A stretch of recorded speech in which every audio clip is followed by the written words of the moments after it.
कई लोग कहते हैं गुरु जी आप कहते हो कि शंकर भगवान पे चढ़ा हुआ जल पीना चाहिए, आप कहते हो कि शिव जी पे चढ़ी हुई बेलपत्र खाना चाहिए, औषधि होती है। कई लोग मना भी करते हैं कि जल नहीं पीना चाहिए, कई लोग कहते हैं कि बेलपत्र नहीं खाना चाहिए, कई लोग इसका विरोध भी करते हैं। तो ये तो दुनिया है। यहाँ तो शिव महापुराण की कथा क्या श्रीमद् भागवत तक कह रही है कि शंकर भगवान के अवतार दुर्वासा ऋषि ने द्वारिकाधीश पर खीर फेंकी, पूरे शरीर पर मलने को कहा, पांव के तलवे में मात्र खीर नहीं गई थी, इसलिए भगवान द्वारिकाधीश को बाण पांव के तलवे में लगा। जरा विचार करना, शंकर के अवतार दुर्वासा ऋषि की झूठी खीर पूरे शरीर की रक्षा कर सकती है द्वारकाधीश के, तो शंकर भगवान पे चढ़ा हुआ जल हमारे शरीर में पहुंचने के बाद हमारी का जल कितने रोगों से रक्षा कर सकता है। दुर्वासा ऋषि की आदि मुख से खाई खीर द्वारकाधीश पर फेंकी, कटोरा नीचे गिरा, खीर भगवान कृष्ण के शरीर पर थी और कृष्ण के शरीर पर खीर लगी है। और इतने में दुर्वासा ऋषि ने कहा, सुनो द्वारकानाथ, जो खीर मैंने तुम्हारे ऊपर फेंकी है पूरे शरीर में मलो। भगवान द्वारिकाधीश ने उस खीर को पूरे शरीर में मला। मलते से रुक्मणी जी हंस दी और रुक्मणी जी के चेहरे पर हंसी आ गई कि ऐसा मेहमान पकड़ कर लाए हो जो तुम्हारी इज्जत नहीं कर रहा,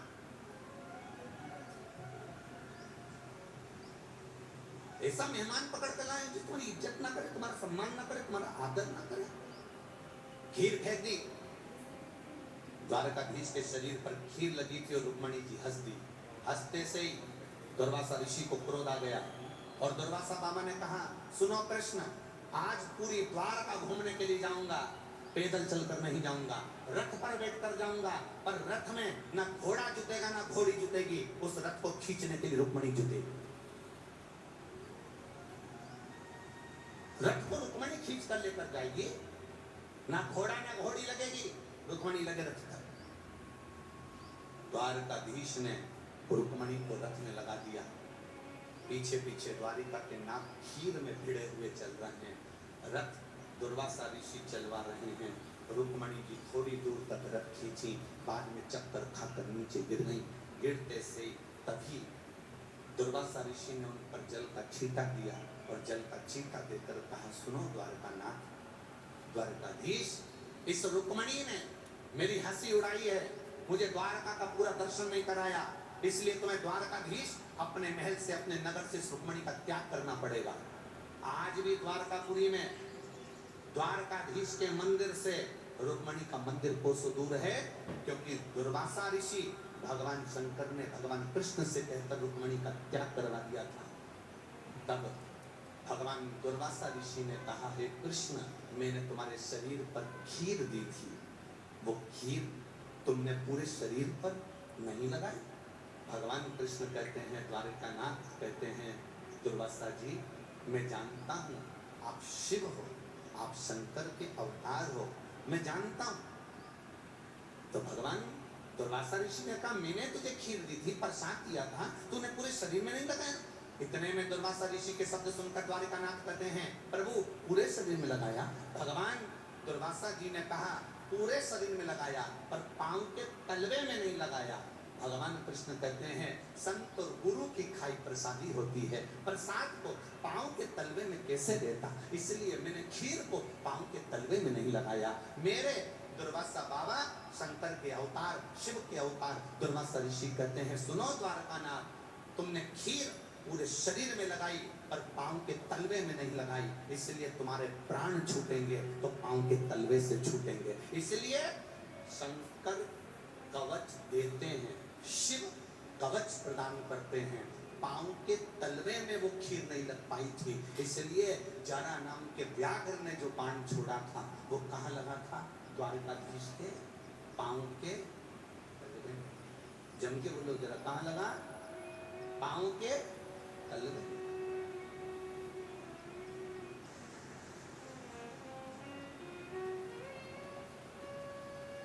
ये तो दुनिया का एक भाव है। अगर आप शंकर जी के मंदिर जाना चालू करेंगे, शिव जी को जल चढ़ाना चालू करेंगे, दुनिया के लोगों का काम है वो विरोध करेंगे। आप कोई अच्छा काम करने का प्रण बनाएंगे, ये दुनिया की रीति है वो विरोध करेंगे।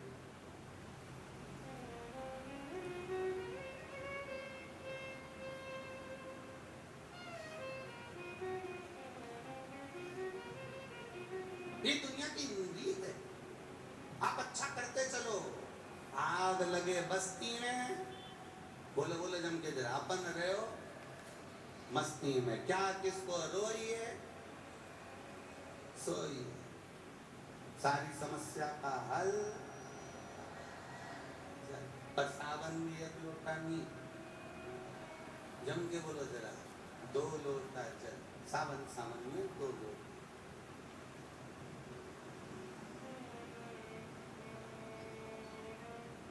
अब इसमें क्या विचार करना? अब तो लोग कहें कि शंकर जी पे चढ़ा हुआ जल मत पियो, शिव जी पे चढ़ी हुई बेलपत्र मत खाओ, शंकर पे चढ़ा हुआ प्रसाद नहीं खाना चाहिए, शिव जी को दिया हुआ ये भाग ग्रहण नहीं करना चाहिए। यहाँ शिव तत्व कह रहा है, यहाँ शंकर भगवान की कथा कर रही है। जब मेरे भोलेनाथ जी के सामने विष का कटोरा आया, विष का पात्र आया, मेरे शिव जी ने विष पिया, विष पीते से कुछ बूंद नीचे गिरी, नीचे गिरते से भगवान शंकर के प्रिय गण नंदी ने उस विष की बूंद पर चाट लिया कि मेरे महादेव के मुख से राल टपकी है, ये राल नंदी चाट गया, था तो विष।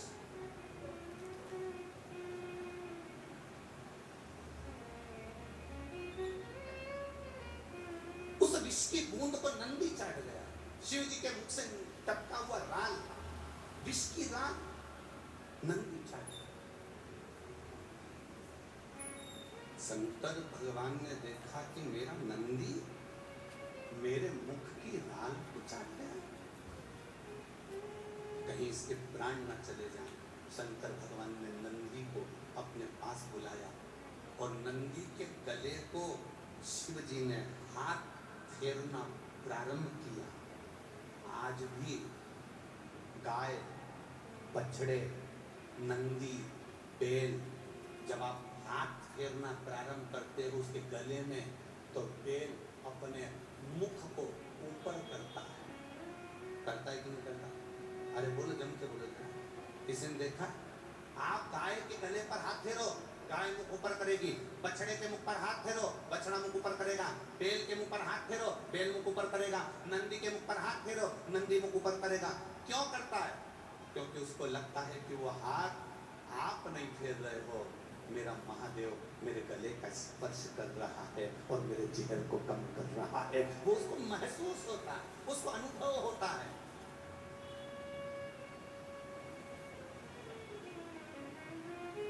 छोटे छोटे बच्चे कहते हैं, मम्मी देखो मैं एक बहुत अच्छा म्यूजिक दिखाऊं। मम्मी कहती, हाँ कौन सा म्यूजिक? मैं गाय को जब ऐसा करूंगा तो गाय मुंह पर करेगी। ये म्यूजिक नहीं है, ये उसको एहसास हो रहा है, ये उसको महसूस हो रहा है कि मेरा शंभु, मेरा त्रिकालदर्शी, मेरा कैलाशी, मेरा अविनाशी, मेरा शिव, मेरा और हरदानी, मेरा शंकर मेरे गले का स्पर्श कर, मेरा शंभु मेरे गले का स्पर्श कर।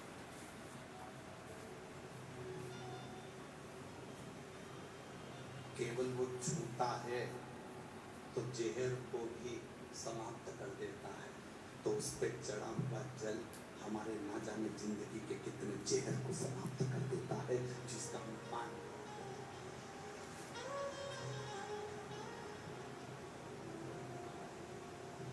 ब्रह्म लोगों को, जितना लोगों ने भगवत भजन करना प्रारंभ करा, उतना उतना लोगों ने इस भगवत भजन का भी विरोध किया है। कहते हैं लोग, क्या करोगे मंदिर जाकर?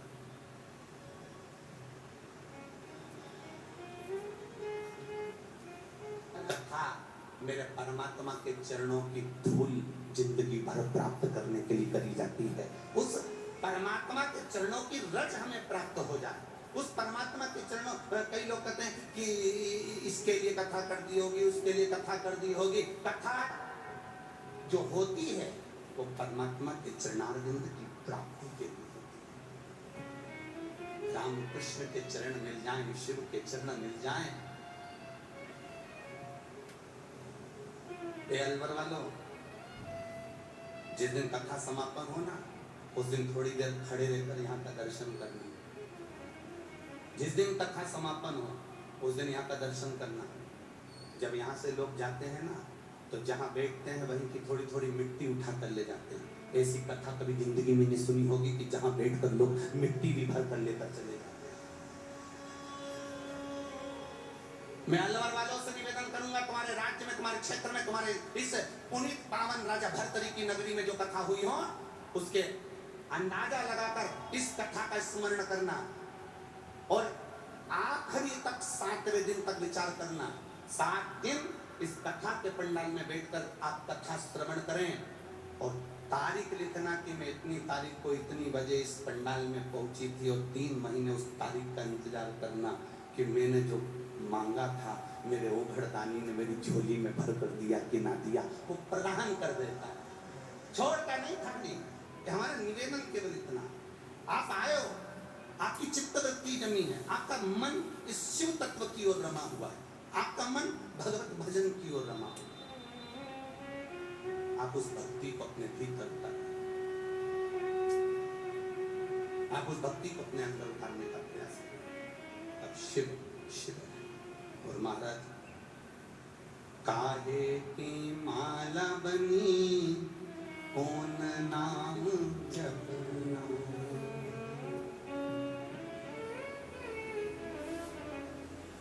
काहे की माला बनी कौन नाम जपना, जाना है हमको के ओ भोले बाबा, जाना है हमको कैलाश, ओ भोले बाबा जाना है हमको कैलाश, ओ भोले बाबा जाना है हमको कैलाश, ओ भोले बाबा हर अपने स्थान पर बैठकर भगवान शिव से प्रार्थना करिए। जहाँ जगह मिल जाए वहाँ बैठ जाइए, जो कार्यकर्ता हैं वो भी बैठ जाएं, बड़े आराम से आनंद से बैठकर भगवान देवाधिदेव महादेव से अपने दिल की बात करें, हृदय से भाव से प्रार्थना। जहाँ जगह मिले वहाँ बैठे। सावन का महीना है, शिव महापुराण की कथा है। दिल से बाबा से, इतनी दूर दूर से आप लोग कथा सुनने आए हो तो दिल से बोलो, दिल से मन से बाबा से बड़े भाव से। श्री शिवाय नमस्तु, श्री शिवाय नमस्तु, श्री शिवाय नमस्तु,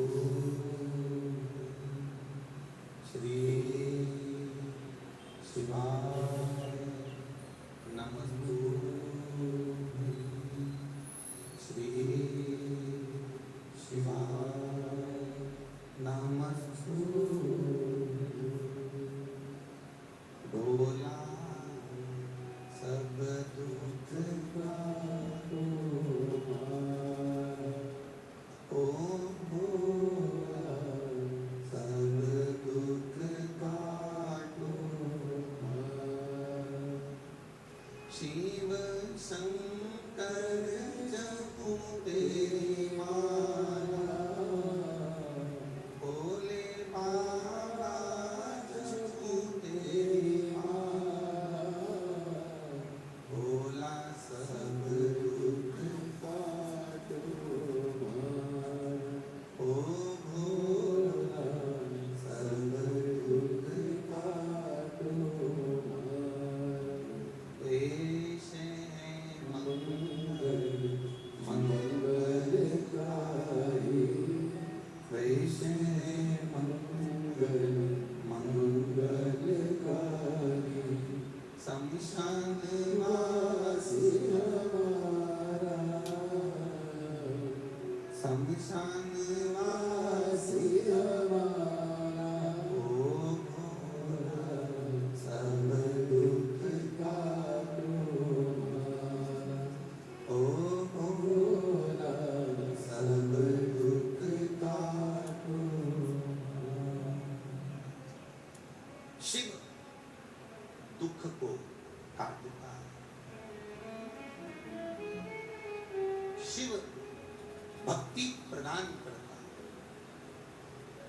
शिव हमें अपने कर्म के प्रति जागृत होना बताते।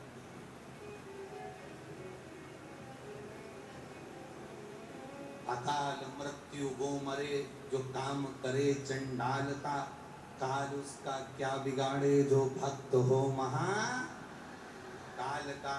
जो शिव का उपासक है वो काल के सम्मुख में भी खड़ा है।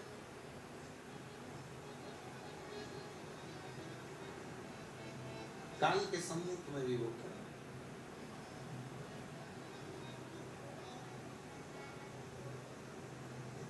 आप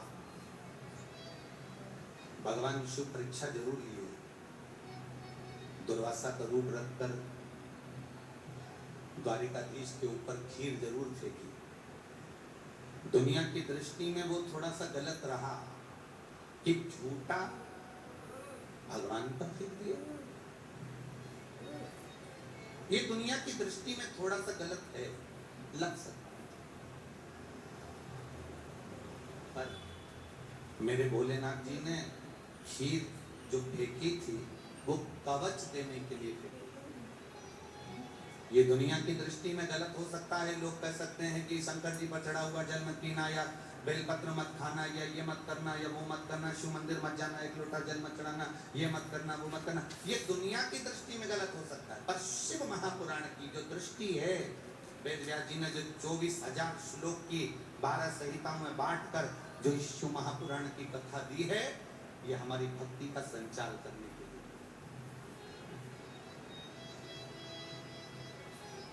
ये भक्ति का संचार करने के लिए। महाराज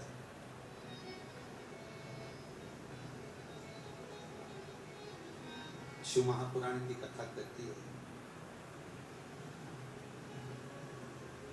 सब कुछ छोड़कर, घर परिवार कुटुंब अपने रिश्ते छोड़कर कहीं बहुत दूर नदी के तट पर या गंगा के तट पर बैठ जाना, ये श्रेष्ठता नहीं है। शिव महापुराण की कथा कहती है सबके बीच में रहकर भगवान की अविरल भक्ति करते हुए अपने पूरे परिवार को संभाल लेना, ये शिव की मूल भक्ति का एक प्रतिबिंब।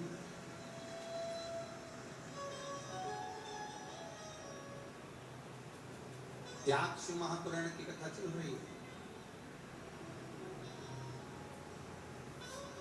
और दुनिया में जो मेरे महादेव जी ने त्यागा उसके बराबर दुनिया में कोई त्याग नहीं कर सकता। एक छोटा सा असत्य सुनकर, एक छोटा सा झूठ सुनकर मेरे बाबा ने त्याग दिया था माता सती को।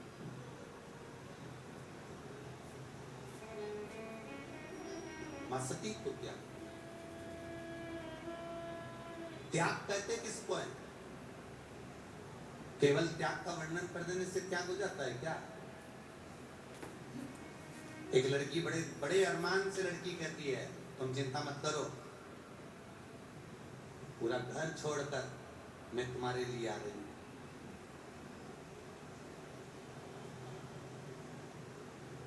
हमें तो कभी कभी देखो थोड़ा आप लोगों को बुरा लग सकता है, एक बात कहें आप लोगों से, बोलो बोलो जो अलवर वालों संभाल लोगे तुम इस बात को? बाद में कोई विरोध करे तो तुम बोल दोगे ना पक्का? तो फिर बोल दें पक्का। एक लड़की लड़के से कहती है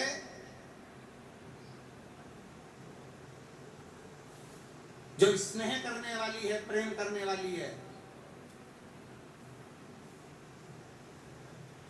अपने पिता को, अपनी माँ को, अपने भाई को, अपनी बहन को जो धोखा देकर दूसरे लड़के के साथ में, दूसरे धर्म में अगर भाग कर चली जाती है, तो एक बात का अंदाजा लगाकर रखना, जो अपने माँ बाप को धोखा दे सकती है वो दुनिया में तुझको भी धोखा दे सकती है। इस सावधानी में अपनी जिंदगी जी।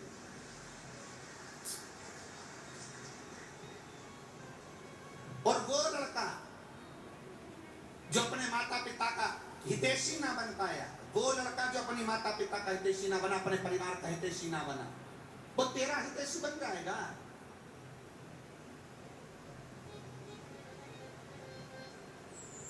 अरे बड़ी विडंबना आपकी जिंदगी चल रही है, जीवन बड़ा विचित्र चल रहा है भाई। ए अलवर वालों, बड़ा सावधानी से जीवन जीना है।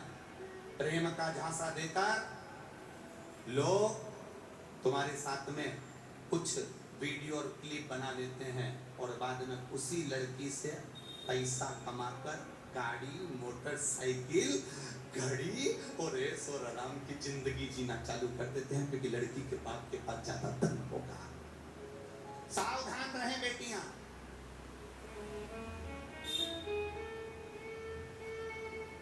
सावधान रहें बेटे।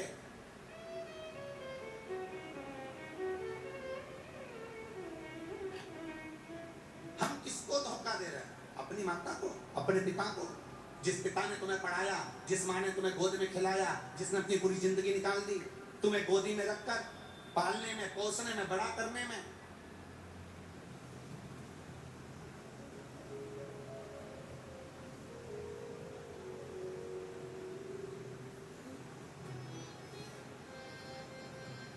माँ बाप का घर एक होटल नहीं है जिसमें बेटी बड़ी होती है, पलती है, या बेटे पलते हैं, बड़े होते हैं, पढ़ लिख के जब नवाब बन जाते हैं, शहंशाह बन जाते हैं, तो मालूम पड़े वो अपनी मर्जी से जीने लगते हैं और माँ बाप उस होटल में पड़े के पड़े रह जाते हैं।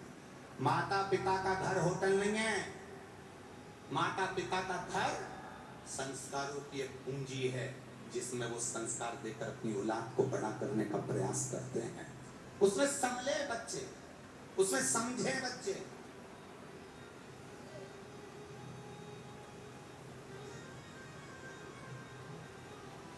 एक अच्छी मोटरसाइकिल देख ली, उसने बुड़ बुड़ कर दिया।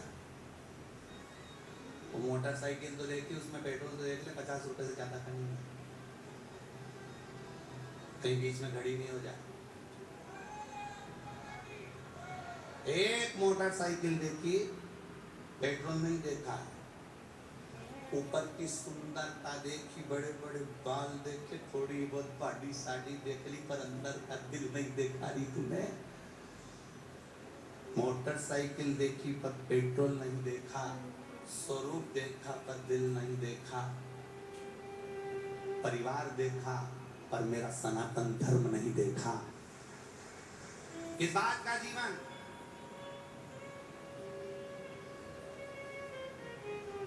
केवल एक सुंदरता, केवल, और बाद में फिर रोए, फिर कितना हंगामा हुआ, कितना, फिर कहीं का कुछ, फिर वो कट रहे, मर रहे, फिर हंगामा हो रहा, न डिबेट चल रहा, न टीवी पे चल रहा, न मोबाइलों पे चल रहा, न ये चल रहा, न वो चल रहा, न इसको ये बोलो, न उसको वो बोलो, न फालतू की बात। शिव पुराण तो कहती है शंकर जैसी जिंदगी जीने का प्रयास करना। शंकर का तत्व क्या कहता है? रहो सब में, मिलो सबसे, पर भरोसा, विश्वास, दृढ़ता अपने माता पिता के चरणों की होना चाहिए, शिव के तत्व की होना चाहिए।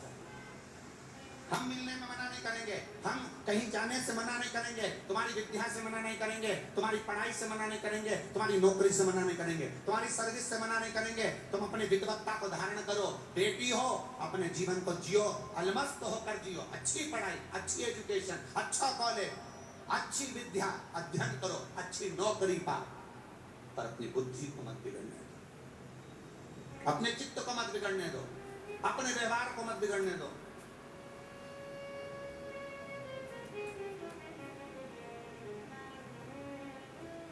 हम अपने चित्त को नहीं सुधार पा रहे।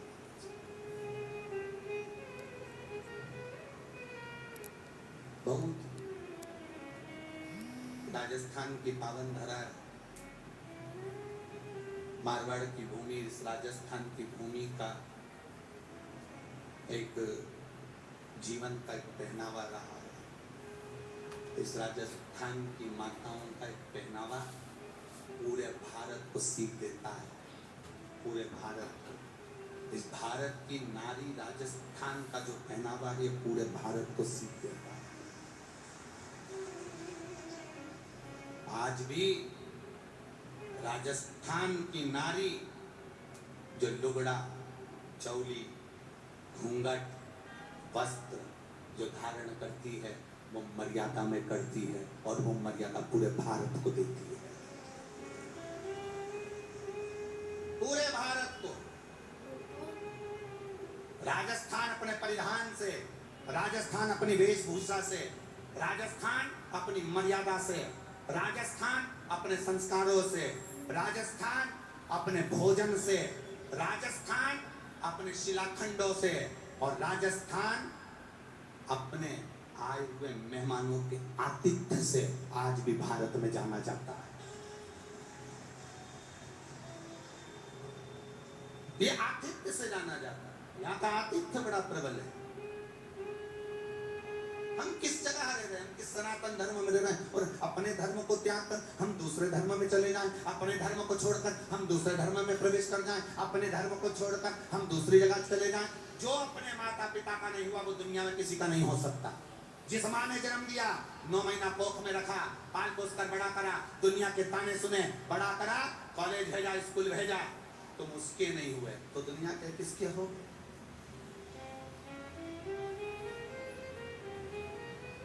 अपने भीतर के बल पे त्यागो। किस चीज का त्याग होना चाहिए? गलत विचारों का। अरे एक बहुत अच्छी बात कहना चाहेंगे, अगर आपके दिमाग में अगर बैठ जाए तो अच्छी बात है, हम तो कह दिए, शिव पुराण है, कथा कहने में। एक दारू पीने वाला अच्छे व्यक्ति के साथ रहता है और अच्छा व्यक्ति जब दारू पीना चालू नहीं करता तो दारू पीने वाला अच्छे वाले व्यक्ति को छोड़ देता है। बोलो छोड़ता है कि नहीं छोड़ता? फिर वो किसको ढूंढता है? बोलो जम के बोला जरा, वो दारू पीने वाले को ढूंढता।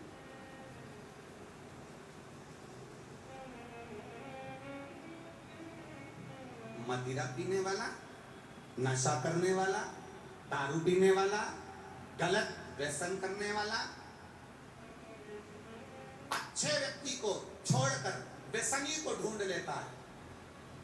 तो हमारा निवेदन है, जब वो तुम्हें छोड़कर व्यसनी को ढूंढ रहा है, नशे वाला नशे वाले को ढूंढ रहा है, तो तुम सनातन धर्म के होकर भगवत भजन करने वाले अपने सनातन धर्म वाले को क्यों नहीं ढूंढ देते? मत बुरे कर्म कर, सब बोलो, जितने तीनों पंडाल के सब बोलो, मत बुरे कर्म वरना पछताएगा, भगवान की आंखों से तू बच नहीं पाएगा। भगवान शिव से अपने मन की बात कहिए, बड़े भाव के साथ, हृदय से, देव अधिदेव महादेव से, दिल से, भाव से, सावन के महीने में शिव महापुराण की साक्षी में दिल से पुकार, भाव से, जहां जगह मिले वहां बैठ कर दो। श्री शिवाय नमस्तु, श्री शिवाय नमस्तु, श्री शिवाय नमस्तु, श्री शिवाय नमस्तु, श्री शिवाय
कथा कहती है शिव परीक्षा जरूर ली है पर उन्होंने कुछ दिया। यहां पर भी परीक्षा जरूर होगी, ऐसा नहीं, पर खाली भेजेगा ये निश्चित है। कथा कहती है देवराज नाम का ब्राह्मण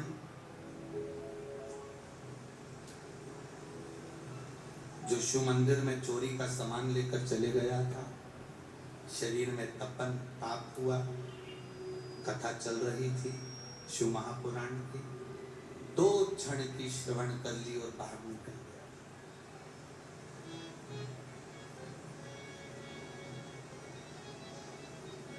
बहुत सुंदर प्रसंग है।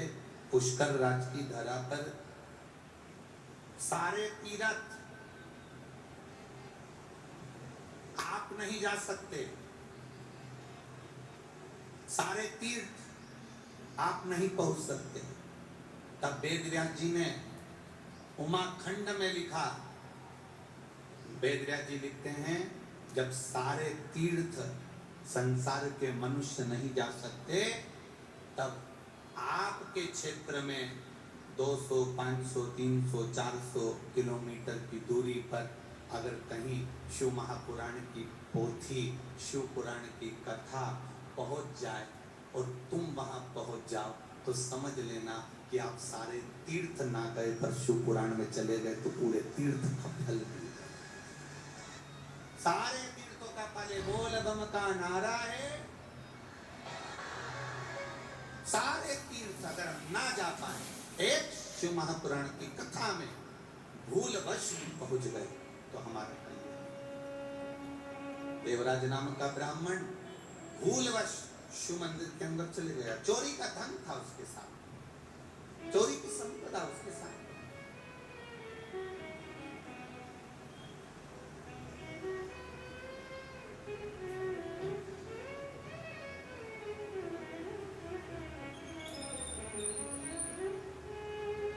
अब जब वो मंदिर के अंदर गया, शिव पुराण चल रही थी, प्रसंग चल रहा था, कानों में थोड़ा सा शब्द गया, बाहर निकला, शरीर में तपन थी ना, कष्ट था, मन नहीं लग पा रहा। जब शरीर में कष्ट होता है ना तो चित्त नहीं लग पाता, मन नहीं लगता। क्या देगा वो ये हमको भी नहीं मालूम, हम जानते भी नहीं। हम तो इतना कहते तुम दिल से कथा सुनो। जब बीच में स्तुति करने का समय आए, जब हम श्री शिवाय नमस्तुभ्यं बोले, आप भी बोलो साथ में, और बाबा से दिल से कहो बाबा मेरे दुख, दिल से उससे प्रार्थना, उससे दिल से निवेदन, कथा दिल से सुनो, देगा, खाली नहीं छोड़ेगा। देवराज के प्राण छूट गए, शिव धाम चले गए। मन में संशय था, मेरे जैसा पापी शिव धाम कैसे पहुंचे। शिव महापुराण की कथा कोई साधारण है क्या? सारे तीर्थ एक जगह इकट्ठे होते हैं, वो स्थान है शिव महापुराण की कथा। जो आ जाता है उसके सारे पाप अपने आप कट जाते हैं और वो कैलाश धाम पर विराजमान हो जाता है। 58 वर्ष की आयु और संतान हो रही है, अर्थात शिव कृपा करने वाला है। महाराज 20-20, 25-25, 30 साल तक भी संतान नहीं है ना, बाबा पर भरोसा रखना, जल चढ़ाना मत छोड़ना, पशुपति व्रत मत छोड़ना, शिव जी की बेलपत्र खाना मत छोड़ना, और सफेद आंकड़े की जड़ तुम्बरु का नाम लेकर शिव जी पर से 21 बार घुमाकर लाल धागे में कमर पर शंकर भगवान का शिवलिंग देखते हुए पति पत्नी दोनों मंदिर के अंदर हो, शिवलिंग सामने हो, और शिव जी से घुमाई हुई उस आंकड़े की जड़ को शंकर जी का शिवलिंग का दर्शन करते हुए अपने कमर पर नारी बांधे। बाबा देवता जरूर है, पर जड़ भी लेकर आना तो पति पत्नी दोनों लेकर आना, साथ में जाकर, अकेले नहीं, दोनों जाइए, दोनों जाकर जड़ लाओ। रजो धर्म के बाद तब बाबा का सिर घुमाकर फिर कमर दबाओ। शिव तत्व कहता है। अब कई लोग कहते हैं हमने तो मान ली, अकेले गए होगे, ले आए होगे, किसी से मंगला ली होगी, कोई नौकर चाकर भेज दिया होगा, पति गया होगा, वो ले आया होगा, या आप मंदिर में अकेली गई होगी, बांध ली होगी, पति पत्नी दोनों ना गए होंगे। तुमरुकेश्वर महादेव, तुमरुका जी का नाम लेकर उस जड़ का स्मरण, तुमरुका साधारण है क्या?